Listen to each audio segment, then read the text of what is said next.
प्यारे बच्चों, you are most welcome in my channel. आज का टॉपिक है front end and back end web development. Front end किसी भी वेब एप्लीकेशन के उस एंड को कहते हैं, उस पार्ट को कहते हैं या उस हिस्से को कहते हैं जिस हिस्से को यूजर देख पाता है, यूजर एक्सपीरियंस कर पाता है, यूजर जिससे इंट्रोड्यूस हो पाता है। इसका मतलब ये है कि एप्लीकेशन का वह पार्ट जो यूजर के जस्ट फ्रंट में होता है, जिससे यूजर इंटरेक्ट हो पाता है, वैसे पार्ट को फ्रंट एंड पार्ट कहते हैं। जैसे अगर ये कोई एप्लीकेशन है तो एप्लीकेशन का सामने इंटरफेस होता है, दिस इज फ्रंट एंड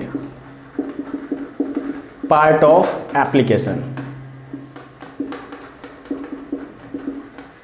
वहीं अगर बात की जाए बैक एंड पार्ट की, तो एप्लीकेशन का जो बैक एंड है, वैसा एंड जिससे यूजर इंटरेक्ट नहीं हो पाता है, जिसकी जानकारी यूजर को नहीं होती है, वैसे पार्ट को हम बैक एंड कहते हैं। जैसे इसके पीछे वाला हिस्सा जो है वो बैक एंड कहलाता है। This is back part of application, that is a back end of application. ठीक है, इतना। अब देखिए, जो फ्रंट एंड पार्ट है उसको डेवलप करने के लिए हम लोग generally HTML, CSS, JavaScript language को यूज करते हैं, जिससे कि वेब एप्लीकेशन के फ्रंट पार्ट को डेवलप किया जाता है। इसमें टेक्स्ट इंक्लूड होते हैं, इमेजेस इंक्लूड होते हैं, वीडियोज इंक्लूड होते हैं, या कुछ फॉर्म्स इंक्लूड होते हैं, कुछ बटन्स इंक्लूड होते हैं जिसको यूजर टच कर सकता है। जैसे login form, this is a part of front end of application. और बैक एंड पार्ट में वैसे प्रोग्राम इन्वॉल्व होते हैं जो कि जिसका यूज सर्वर करता है। जैसे फॉर एग्जांपल, अगर फ्रंट एंड पार्ट पे यूजर अपना लॉगिन क्रेडेंशियल डालता है तो उस लॉगिन क्रेडेंशियल को वेरीफाई बैक एंड पार्ट में किया जाता है, जो कि सर्वर एंड भी होता है। फ्रंट एंड पार्ट को यूजर यूज करता है, फ्रंट एंड पार्ट से यूजर इंटरेक्ट हो पाता है, जबकि बैक एंड पार्ट से सर्वर इंटरेक्ट हो पाता है। जनरली बैक एंड पार्ट पर वैसे डेटा होते हैं, वैसे रिसोर्स होते हैं जो कि सर्वर को ज़रूरत पड़ती है यूजर के कुछ प्रोसेस को इम्प्लीमेंट करने के लिए। तो ये सारी चीज़ें हैं जो कि फ्रंट एंड और बैक एंड पार्ट को अच्छे से डिस्क्राइब करती है। चलिए हम लोग देखते हैं front end and back end part के कुछ इंपॉर्टेंट पॉइंट्स को। तो जैसा कि हमने बताया, फ्रंट एंड वेब एप्लीकेशन के वैसे पार्ट को कहते हैं जिससे कि यूजर इंटरेक्ट हो पाता है, user interact directly with web application. अब फ्रंट एंड जो है एप्लीकेशन के क्लाइंट साइड को भी रिप्रेजेंट करता है। Front end also refers to the client side of the application. सही बात है, क्लाइंट का मतलब होता है यूजर, और चूंकि फ्रंट एंड एप्लीकेशन के उस पार्ट को कहते हैं जो यूजर के फ्रंट में होता है, और यूजर को कहते हैं client. It means it also refers to the client side of the application. It include text. जो फ्रंट एंड है उस पर हम लोग टेक्स्ट देख सकते हैं, कलर्स देख सकते हैं, स्टाइल देख सकते हैं, इमेज को देख सकते हैं, ग्राफ को देख सकते हैं, टेबल देख सकते हैं, बटन देख सकते हैं, और नेविगेशन मेनू को देख सकते हैं। ठीक है, तो जनरली हम लोग कोई वेबसाइट या वेब बेस्ड एप्लीकेशन यूज करते हैं तो यही सारी चीज़ें हमें देखने को मिलती है। अब हम लोग देखते हैं कि फ्रंट एंड डेवलपमेंट को करने के लिए कौन कौन सा स्किल चाहिए, कौन कौन सा लैंग्वेज चाहिए। तो HTML, CSS और जावास्क्रिप्ट, जिसके बारे में मैंने पहले भी डिस्कस कर दिया है, इन सारे स्किल को आपको सीखना होगा अगर आप फ्रंट एंड डेवलपर बनना चाहते हो तो। अब देखिए, जो स्ट्रक्चर होता है किसी वेब एप्लीकेशन का या वेबसाइट का, या बिहेवियर होता है या कंटेंट होता है, ये सारी चीज़ें हम लोग एप्लीकेशन के फ्रंट एंड पार्ट पर देख सकते हैं और उसको एक्सपीरियंस कर सकते हैं। ठीक है, अब फ्रंट एंड डेवलप करने के लिए आपने HTML, CSS, जावास्क्रिप्ट तो सीख लिया, लेकिन जब तक आप फ्रंट एंड डेवलप करने के लिए फ्रेमवर्क को नहीं सीखेंगे, फ्रेमवर्क को नहीं जानेंगे, इसको आप नहीं कर सकते हैं। तो जो कॉमन फ्रंट एंड फ्रेमवर्क हैं वो हैं AngularJS और React.js। ये दोनों फ्रेमवर्क बहुत फेमस है और जनरली अगर आप किसी कंपनी में इंटरव्यू देने जाते हो और अगर आप बताते हो कि मेरे पास एंगुलर जेएस और रिएक्ट जेएस पर वर्किंग नॉलेज है, तो आपका जो इमेज है, आपका जो परसेप्शन है इंटरव्यूअर के सामने बहुत अच्छा बनता है, और जिसके कारण आप इंटरव्यू में सेलेक्ट हो सकते हो और किसी कंपनी में फ्रंट एंड डेवलपर बन सकते हो। अब हम देखेंगे बैक एंड एप्लीकेशन क्या होता है। अब हम लोग देखेंगे बैक एंड वेब डेवलपमेंट क्या होता है।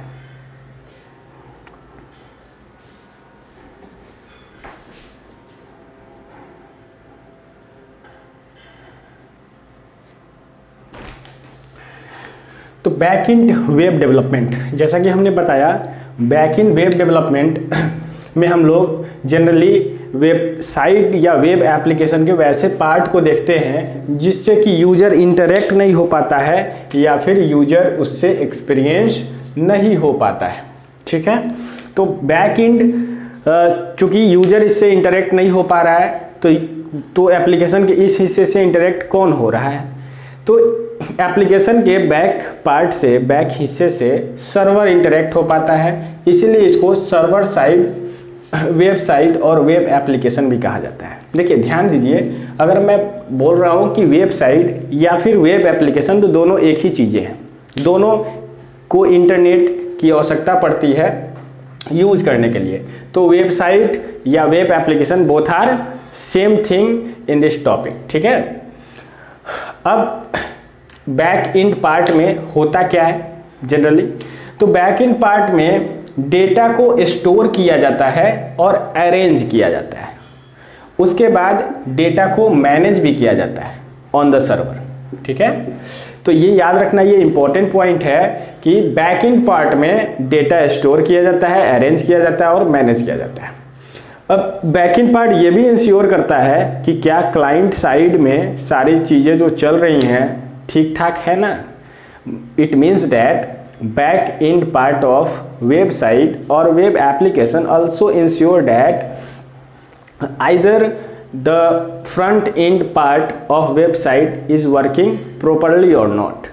Okay, then after API का मतलब होता है एप्लीकेशन प्रोग्राम इंटरफेस, किसी एप्लीकेशन का इंटरफेस। तो एप्लीकेशन प्रोग्राम इंटरफेस को लिखने के लिए क्रिएटिंग लाइब्रेरीज, लाइब्रेरी को क्रिएट करने के लिए, सिस्टम फाइल वर्क के लिए, जैसे किसी फाइल को सिलेक्ट करना हो सिस्टम से, जैसे आप फोटो अपने फॉर्म को फिलअप करते हो, किसी वेबसाइट पे फोटो अपलोड करते हो, तो वेबसाइट आपके फाइल सिस्टम से इंटरेक्ट होता है और वहाँ से कोई स्पेसिफिक फाइल चूज करता है। And database are included in back end part. Back end part में ये सारी चीज़ें, जैसे एपीआई एप्लीकेशन प्रोग्राम इंटरफेस को लिखने के लिए, लाइब्रेरी को क्रिएट करने के लिए, सिस्टम फाइल वर्क के लिए, डेटाबेस जैसे वर्क करने के लिए, ये सारी चीज़ें बैक एंड पार्ट में इंक्लूड होती हैं। अब देखिए बैक एंड पार्ट को डेवलप कैसे किया जाता है। बैक एंड पार्ट है वेब डेवलपमेंट का, उसे हम लोग डेवलप कैसे करते हैं? तो C++ कुछ प्रोग्रामिंग लैंग्वेजेस की आवश्यकता पड़ती है बैक एंड पार्ट को डेवलप करने के लिए। जावा, पाइथन, PHP एक स्क्रिप्टिंग लैंग्वेज है, ये कोई प्रोग्रामिंग लैंग्वेज नहीं है। PHP, जावा स्क्रिप्ट, देखिए जावा स्क्रिप्ट हमने फ्रंट एंड पार्ट को डेवलप करने के लिए भी यूज़ किया था। तो याद रखना है ये कि JavaScript both front end part और बैक एंड पार्ट को डेवलप करने के लिए, बिल्ड करने के लिए यूज़ किया जाता है। अब हम देखते हैं कि बैक एंड पार्ट को डेवलप करने के लिए कौन से फ्रेमवर्क की आवश्यकता पड़ती है, कौन से फ्रेमवर्क कॉमन हैं जो कि जनरली यूज किया जाता है एक वेब डेवलपर के द्वारा। तो एक्सप्रेस, स्प्रिंग, C# और C# इसी को कहते हैं। इन तीनों फ्रेमवर्क को यूज किया जाता है for developing back end part of web development. तो थोड़ा सा मैं ब्रीफ में बताता हूँ, इसको पहले आप लोग नोट करें। एक एग्जाम्पल के लिए मैं वेबसाइट को ले रहा हूँ, एक ऐसा वेबसाइट जो कि आपके कॉलेज का वेबसाइट है। ठीक, कॉलेज में आपने एडमिशन लिया और आपको अपने आप को रजिस्टर करना है कॉलेज की वेबसाइट पे। तो आप क्या करोगे? अपना फर्स्ट नेम लिखोगे, फर्स्ट नेम, उसके बाद लास्ट नेम लिखोगे, उसके बाद डेट ऑफ बर्थ लिखोगे, ठीक है, ये लिखोगे, और फ़ोन नंबर डालोगे, ईमेल आईडी डालोगे, ये सारी चीज़ें आप डालोगे। सपोज करो फ़ोन नंबर आप 9 डिजिट ही इंटर कर रहे हो, ओके। तो जब फ़ोन नंबर 9 डिजिट इंटर करोगे तो यहाँ पर आपको एक एरर मैसेज आएगा कि phone number should be, register पे जब आप क्लिक करोगे तो एक एरर मैसेज आएगा, phone number should be of 10 digit, okay. तो ये कैसे हुआ, ये एरर कैसे आया, क्या आपको पता है?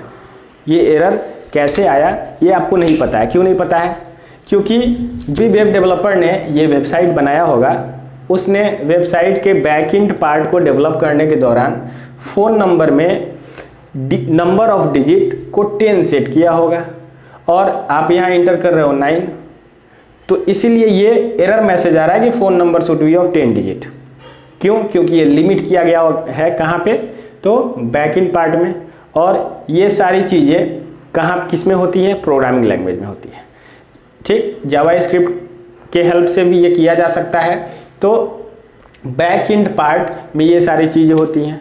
एक और एग्जांपल मैं देना चाहूँगा, अगर आप किसी फॉर्म को फिल कर रहे हो और उस फॉर्म फिल करने के का मैक्सिमम एज लिमिट 25 ईयर है, ठीक है, और फॉर्म में आपका नाम इनपुट लिया गया, आपके फादर्स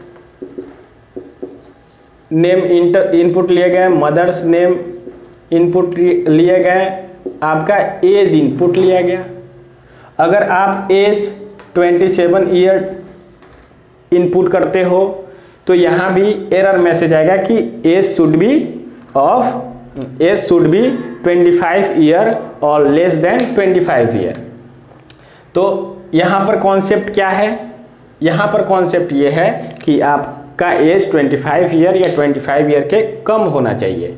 तो ये बैक एंड पार्ट में डेवलप किया गया है जो कि वेब डेवलपर ने किया है। तो ये सारी चीज़ें बैक एंड में होती हैं जो कि वेबसाइट बनाते समय एक वेब डेवलपर करता है। तो आज इतना ही।